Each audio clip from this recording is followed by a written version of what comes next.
Vamos lá, meu aluno, vamos voltando aqui. Direito Constitucional, exercício de bancas CESP, poder constituinte. Que é um dos temas mais bonitos que nós temos no direito. Vamos lá, número 1. Como poder constituinte originário, dá início à ordem jurídica. Todos, meus senhores, olha o que ele está falando. Todos os diplomas infraconstitucionais perdem vigor com o advento da nova Constituição. Senhores, poder constituinte originário dá início à ordem jurídica. Certo. Agora, todos os diplomas infraconstitucionais perdem vigor com o advento da nova Constituição? Errado! Errado! Aqui ocorre o fenômeno da recepção.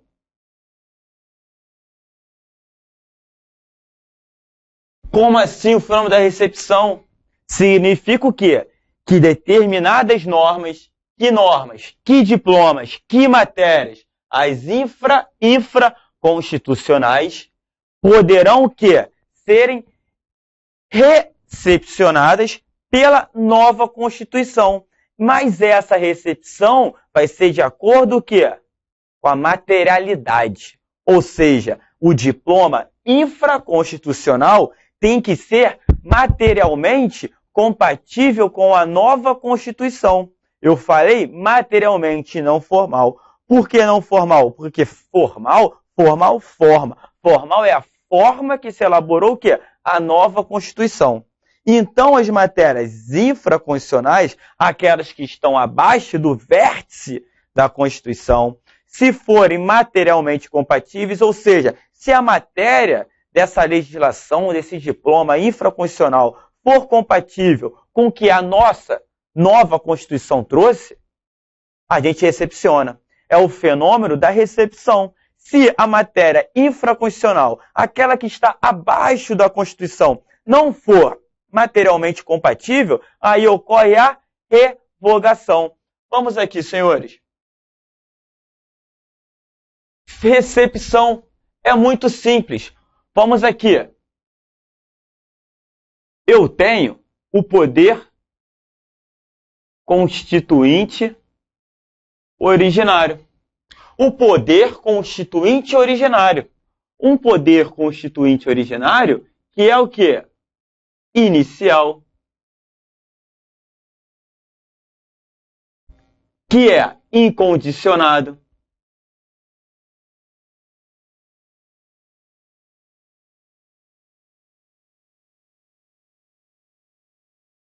Que é ilimitado juridicamente.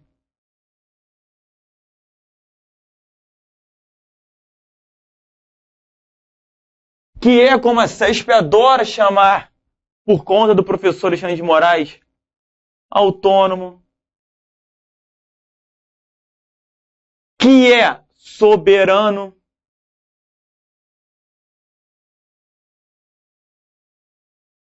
Que traz a nova ordem jurídica, que no nosso caso, por meio de uma Assembleia Nacional Constituinte, da sua forma de elaboração, lembra da panelinha? Tudo que ela quis que ela fosse constitucional estaria onde? Naquela panelinha, ó, naquela forma. A Constituição, 250 artigos, 97 do DCT, que não era 97, mas hoje são 97.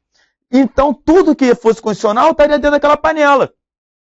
Então, uma norma formalmente constitucional.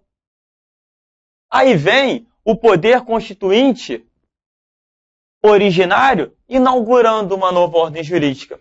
Vem o poder constituinte originário e trazendo, quem, meus senhores? A nova Constituição.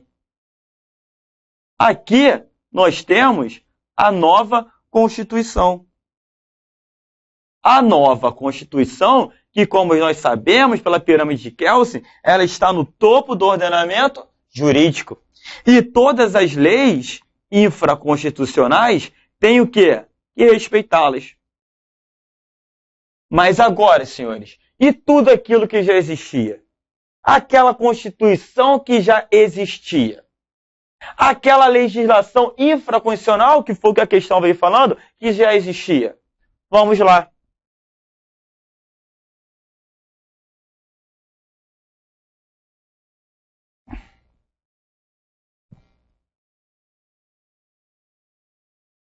Aqui, senhores, é a Constituição Federal, meu aluno, antiga. Aqui é um antigo ordenamento jurídico. Por conta da antiga Constituição, veio o poder constituinte originário e nos trouxe quem? A nova Constituição. Nessa antiga Constituição, havia legislação, o quê? Infraconstitucional, que devidamente, senhores, meu aluno, respeitava quem? A Constituição Federal, à sua época vigente. Só que o que veio? Veio o poder constituinte originário, inicial, incondicionado, limitado juridicamente, autônomo, soberano, e trouxe quem? A nova Constituição. A pergunta veio falando, todos os diplomas infraconstitucionais, ou seja, essa matéria aqui, que é a matéria infra, a questão falou, perde em vigor quando vem a nova Constituição, fruto do poder constituinte originário. Verdade? Mentira. Porque eu falei para vocês que pode ocorrer o fenômeno da recepção. Recepção, Álvaro? É recepção. Essa legislação infraconstitucional, ela pode vir para onde? Para cá. Ela pode sair desse antigo ordenamento jurídico, dessa obediência à antiga Constituição, e vir para cá, ó. Ficar aqui. Aqui aonde? Na legislação infraconstitucional. Desde que ela seja o quê? Materialmente compatível.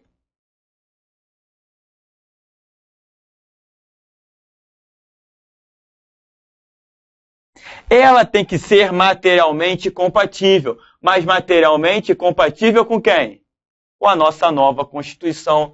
Ah, é, Alva? É, olha só, o nosso antigo Código Civil era um decreto-lei. Decreto-lei, não existe mais a edição de decreto-lei no nosso ordenamento jurídico. Porém, decreto-lei existia antes da nossa nova Constituição de 88. Olha o que eu falei para vocês. Nosso antigo Código Civil, que foi até 2002, quando veio o novo Código Civil, aí sim, devidamente por uma lei ordinária, ele era um decreto-lei. Mas aí não veio, que eu falei para vocês, até 2002? Veio. Então, como é que pode uma legislação de 1916, um decreto-lei, continuar valendo até 2002? Houve um fenômeno da recepção. Por quê? Porque o decreto-lei de 16, ele era materialmente compatível com quem? Com a nossa nova Constituição. O nosso Código Tributário Nacional, por exemplo, o nosso Código Tributário Nacional, ele é uma lei ordinária. Editado em 1965. Dessa forma, veio a Constituição de 67 e recepcionou como lei complementar. Estão escutando? Veio e foi recepcionado como uma lei complementar, mas ele foi editado como lei ordinária. Ele foi recepcionado pela Constituição de 67 como lei complementar, porque ele era materialmente compatível. Veio a nossa nova Constituição em 88 e continuou o quê? A receber o CTN, Código Tributário Nacional, com status ainda, ou seja, ele manteve um status de lei complementar. Como assim, professor? O CTN, embora seja uma lei ordinária, porém, formalmente complementar, foi recepcionado pela nossa nova Constituição. Porque materialmente, ou seja, a sua matéria, ela não fere o preceito da Constituição. Imagina, senhores, se toda aquela legislação infraconstitucional anterior perdessem sua vigência, perdessem a sua eficácia. Ia causar uma segurança jurídica. E como é que vai ficar rolando essa relação? E o direito civil? E o direito penal? Como é que fica? Nosso Código Penal, processo penal, ainda são decretos-leis. Como é que fica essa história? Tudo aquilo que passou acaba? Não, Porque é o fenômeno da recepção. Recepção, que é o quê? É a materialidade de uma lei infraconstitucional com a nova Constituição. Uma lei editada antes da vigência da nova Constituição, porém com eficácia na nossa nova, com eficácia do nosso novo ordenamento jurídico, instituído por uma nova Constituição. Por conta de quê? Da recepção. Se for materialmente compatível, ocorre o quê? Recepção.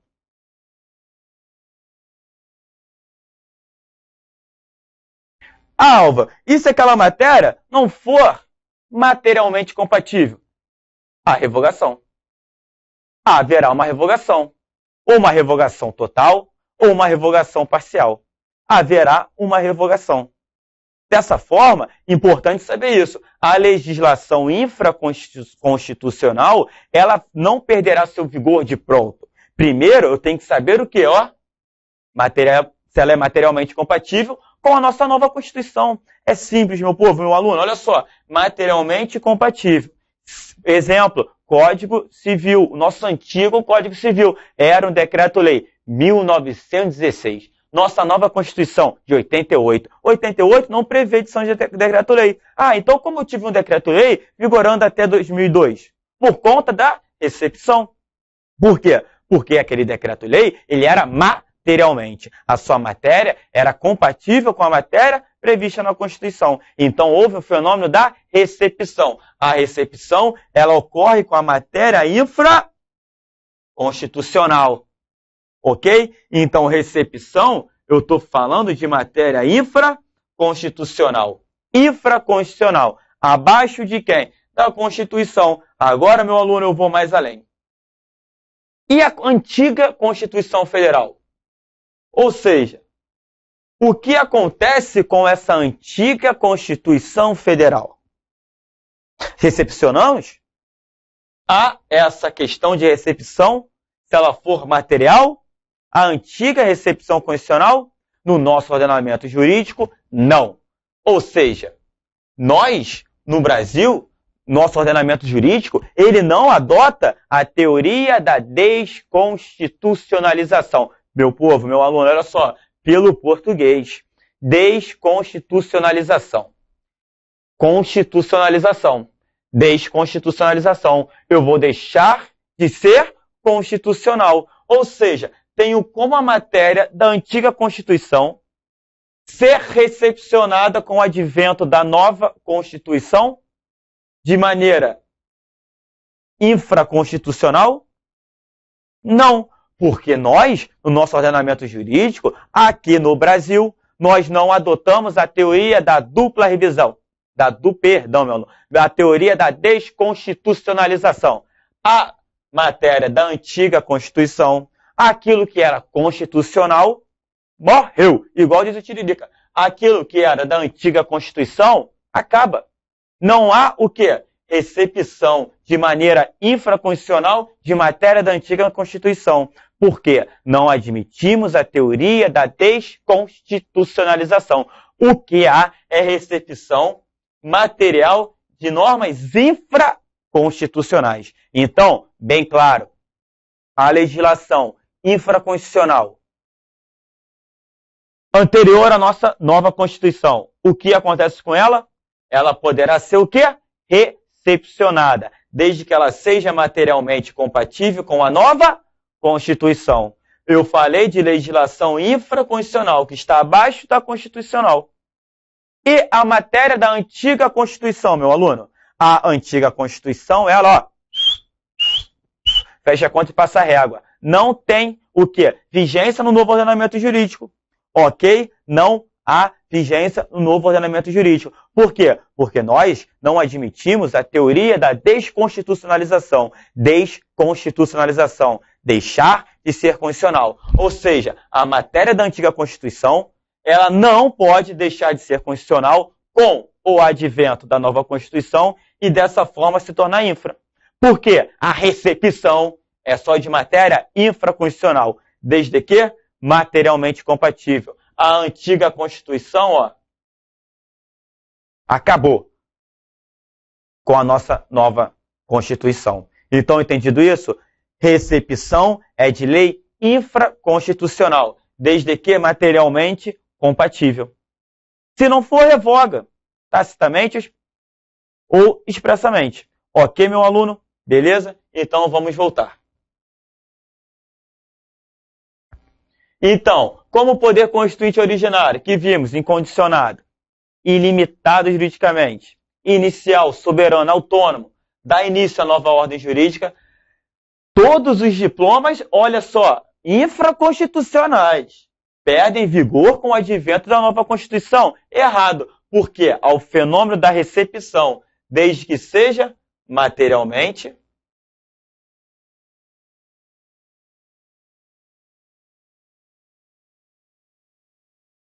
compatível.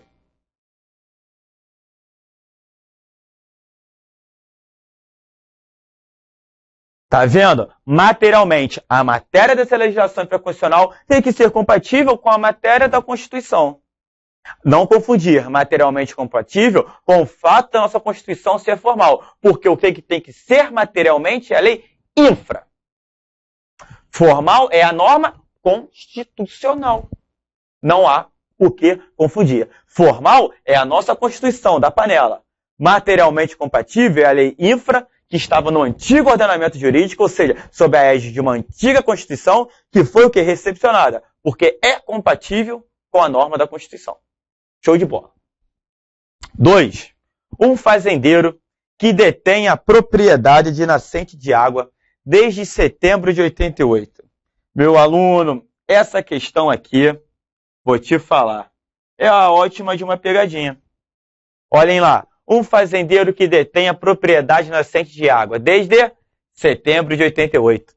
Pode invocar direito adquirido contra a norma constitucional oriunda de quem? Opa, ele quer invocar direito adquirido contra a norma oriunda do poder constituinte originário, que estabeleceu a dominialidade pública dos recursos hídricos.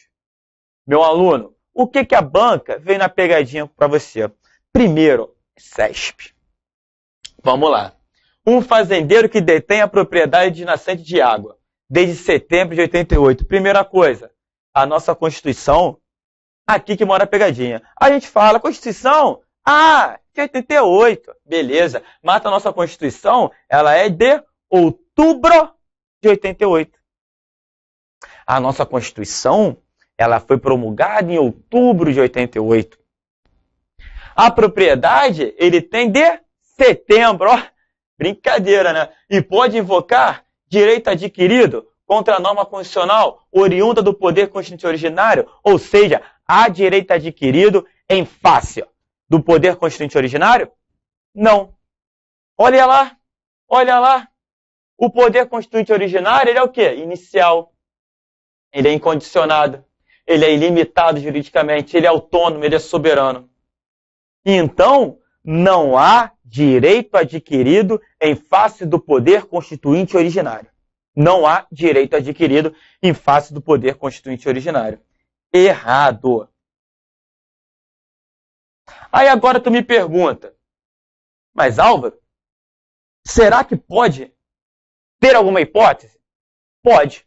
Mas para que tenha alguma hipótese de um direito adquirido, de um direito ser resguardado com o advento da nova Constituição, esse direito tem que vir o quê? Expresso na Constituição. Se eu falei expresso, eu falei o quê, amigo? Aquilo que está escrito.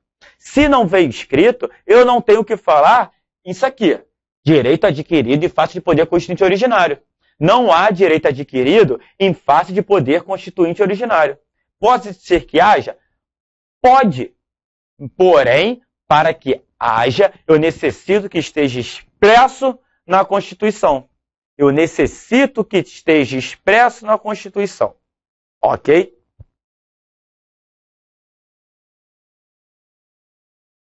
Aqui nosso quadro lindo.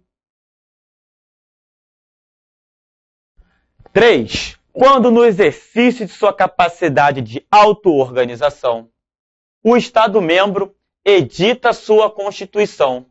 Ele age com fundamento no denominado poder constituinte derivado decorrente. Olha só que coisa linda. certa resposta, como disse o Silva. Quando, no exercício de sua capacidade de auto-organização, o Estado-membro edita sua Constituição. Ele age com fundamento denominado poder constituinte derivado decorrente? Certo. O poder constituinte derivado decorrente, quem possui, quem tem fundamento, é o Estado-membro. Por quê? Olhem lá. Poder constituinte originário. Se o poder constituinte é originário, ele cria, inaugura, dá início. É o criador. E tua criatura é o poder constituinte o quê? Derivado. Do poder constituinte derivado, nós temos o poder constituinte derivado decorrente, que é o que trata a nossa questão. Decorrente de quê? Poder constituinte derivado decorrente. Decorrente porque ele decorre do poder constituinte originário. Decorrente de quê? De institucionalizador de Constituição do Estado.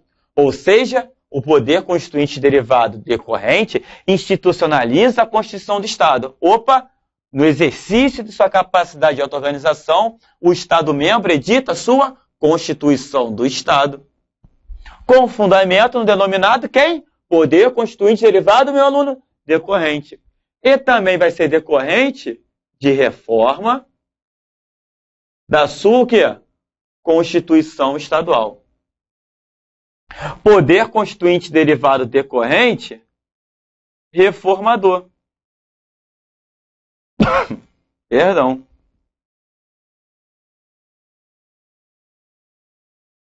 Reformador. De reforma onde? O PCO. Quem é o poder constituinte originário que inaugura, que traz a nossa nova ordem jurídica? A Constituição Federal. E como se pratica essa reforma? Vai ser um reformador por meio de emenda constitucional. E eu tenho o poder constituinte derivado revisor. Revisor que vai ser o quê? Por meio de revisão constitucional. Prevista onde? No artigo 3º do ADCT.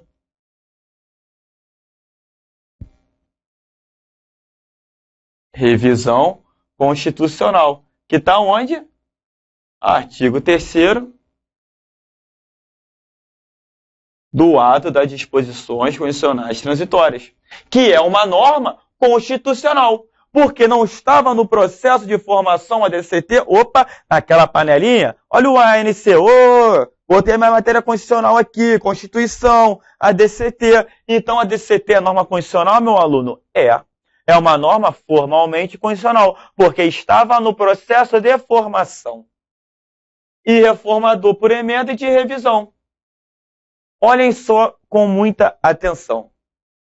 Poder constituinte derivado decorrente. Decorrente pertence ao Estado-membro. Então eu te pergunto, e a lei orgânica do município e do Distrito Federal é fruto do poder constituinte derivado decorrente? Vocês estão vendo a lei orgânica do município e do Distrito Federal aqui? Não. Então, o STF chega e fala, não. Fruto do poder constituinte derivado decorrente é a Constituição do Estado-membro. Lei orgânica, ela não é fruto do poder constituinte derivado decorrente. Por quê? Porque o ADCT fala. Após um ano promulgar a Constituição, os Estados-membros irão elaborar as Constituições de Estado. Após 6 meses de elaborada a Constituição do Estado, os municípios, Distrito Federal, vamos lá, irão elaborar as leis orgânicas. A lei orgânica, ela deriva de quem? Da Constituição do Estado. Embora hoje em dia, na doutrina, haja certos doutrinadores, Pedro Lenza, que é o mais conhecido por muitos de vocês, de Lei da Cunha Júnior, que eles falam que a lei orgânica do Distrito Federal, ela não seria fruto do poder, ela seria sim, fruto do constituinte derivado decorrente. Por quê? Eu tenho uma Constituição do Estado no Distrito Federal? Não tenho. O Distrito Federal ele se organiza por meio de uma lei orgânica. Dessa forma, a lei orgânica do Distrito Federal decorreria diretamente de quem? Da Constituição Federal. Olha esse esqueminha aqui, meus senhores.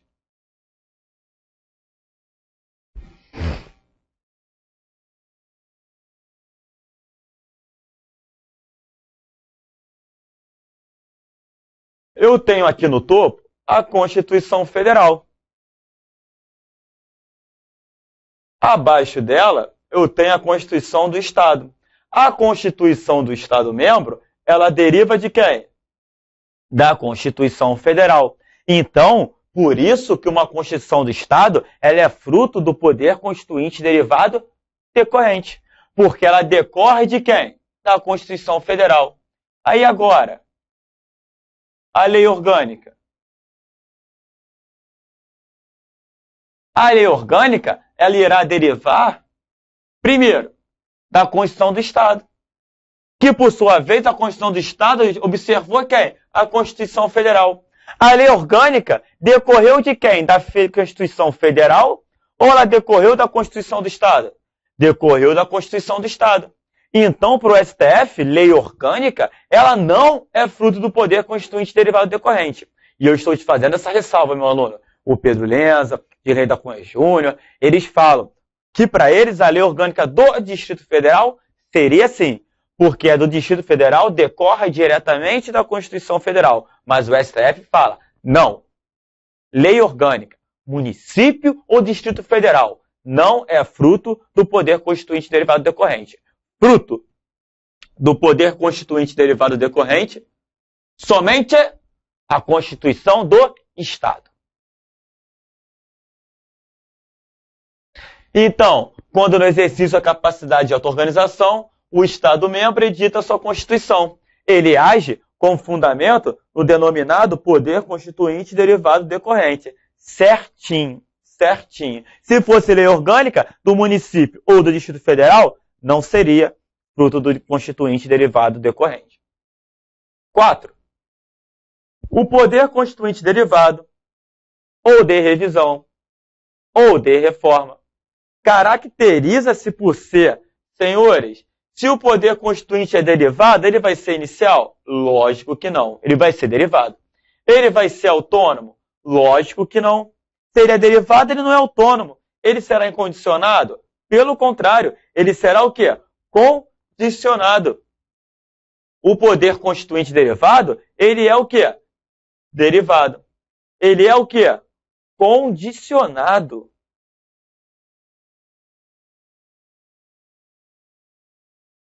E além de ser condicionado, ele será o quê? Limitado.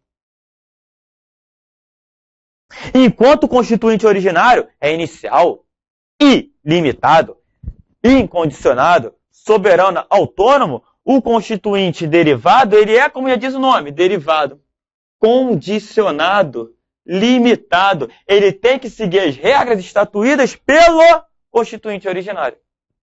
Então, o poder constituinte derivado, ou de revisão ou reforma, caracteriza-se por ser inicial, autônomo e condicionado, corporificando-se por meio de instrumentos denominados emenda condicional. Olha só, no que o de reforma, emenda condicional, beleza, mas no que ele falou do resto aqui, ó, a gente sabe agora que tá o quê? Tá errado. Sabemos disso. Então, essa número 4 está devidamente errada. 5. No caso brasileiro, o poder constituinte derivado possui, senhores, sublinhem, limitações temporais, materiais e circunstanciais, expressas no texto constitucional, e limitações implícitas relativas à titularidade dos poderes constituintes originário e derivado. Olhem só, senhores, quando ele fala que o poder constituinte derivado tem limitações temporais, ele está errado. Não há limitação temporal ao poder de reforma. Não há limitação temporal ao poder constituinte derivado. Não há. Não há. Aí você me fala, mas o ADCT era de revisão. Foi de fato em 93, mas antes em 92 já houve o que? Emenda constitucional. E emenda constitucional, eu tenho limitação temporal para emenda? Não tenho. Para emenda constitucional, eu só tenho limitação que é material, circunstancial e expressa. Mas tem gente que chega e fala assim, Álvaro, olha só, é o seguinte, amigo. Fala que eu não posso repetir uma emenda prejudicada ou a vida por prejudicada na mesma sessão legislativa. Olha, ou seja, a sessão legislativa, ordinária, que não é ordinária do compadre Washington, é ordinária de comum, ela é de 2 de fevereiro a 17 de julho. Recesso, 1º de agosto a 22 de dezembro. Se eu tive uma emenda rejeitada ou prejudicada nesse tempo, eu não posso repetir. Tem gente que pode me falar, é limitação temporal? Lógico que não. Lógico que não. Não é limitação temporal, porque não há limitação temporal ao poder de reforma. Beleza? Beleza. Então, o número 5 está errada. Por quê? Porque não há limitação temporal.